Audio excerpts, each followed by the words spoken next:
শীতের তীব্রতা বাড়ায় পটুয়াখালীতে বেড়েছে ঠান্ডাজনিত রোগ। বিস্তারিত জানতে পটুয়াখালী মেডিকেল কলেজ হাসপাতাল থেকে যোগ দিচ্ছেন সহকর্মী মোহাম্মদ মনির হোসেন বাদল। সরাসরি যাচ্ছি তার কাছে। গত কয়েকদিন ধরে পটুয়াখালীতে শৈত্যপ্রবাহ বয়ে যাচ্ছে, আর এই শৈত্যপ্রবাহের কারণে কিন্তু সূর্যের দেখা মিলছে না এই দক্ষিণের জেলা পটুয়াখালীতে। আর এই শৈত্যপ্রবাহের কারণে কিন্তু জনজীবন বিপর্যয় হয়ে পড়েছে।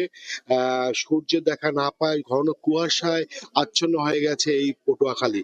এই পটুয়াখালীতে যার কারণে এই অতিরিক্ত ঠান্ডাজনিত কারণে কিন্তু পটুয়াখালীতে যে মেডিকেল কলেজ হাসপাতাল আছে, এই হাসপাতালে কিন্তু রোগীর সংখ্যা কিন্তু দিন দিন বেড়েই চলছে। আমরা আজকে দেখতে পাচ্ছি যে পটুয়াখালী এই যে মেডিকেল কলেজ হাসপাতালে এখানে যে শিশু ওয়ার্ডটি রয়েছে, এই শিশু ওয়ার্ডে দেখতে পাচ্ছি যে এখানে যে স্বাভাবিকের চেয়ে প্রায় ৩ গুণ রোগী কিন্তু ভর্তি রয়েছে।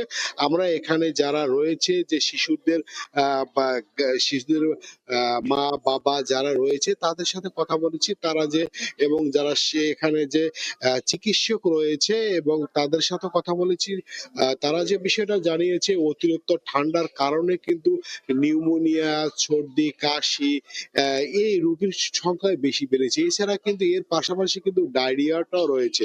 আর এই চিকিৎসকরা যেটা বলেছে অতিরিক্ত ঠান্ডাজনিত কারণে কিন্তু এই রোগীর সংখ্যা বেড়েছে। বর্তমানে পটুয়াখালী এই যে মেডিকেল কলেজ হাসপাতালে দেখতে পাচ্ছি এখানে 40টি বেডের বিপরীতে কিন্তু এখন বর্তমানে রোগী ভর্তি রয়েছে 97 জন। আর এই গত 2 মাসে কিন্তু এই যে শিশু ঠান্ডাজনিত কারণে কিন্তু 2 জন নিহত হয়েছে।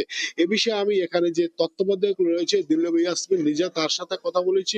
তিনি যে বিষয়টা জানিয়েছে এই ঠান্ডার সময় মায়েদের সচেতন হতে হবে, মায়েরা সচেতন হলেই এই ঠান্ডা থেকে শিশু রক্ষা পাবে।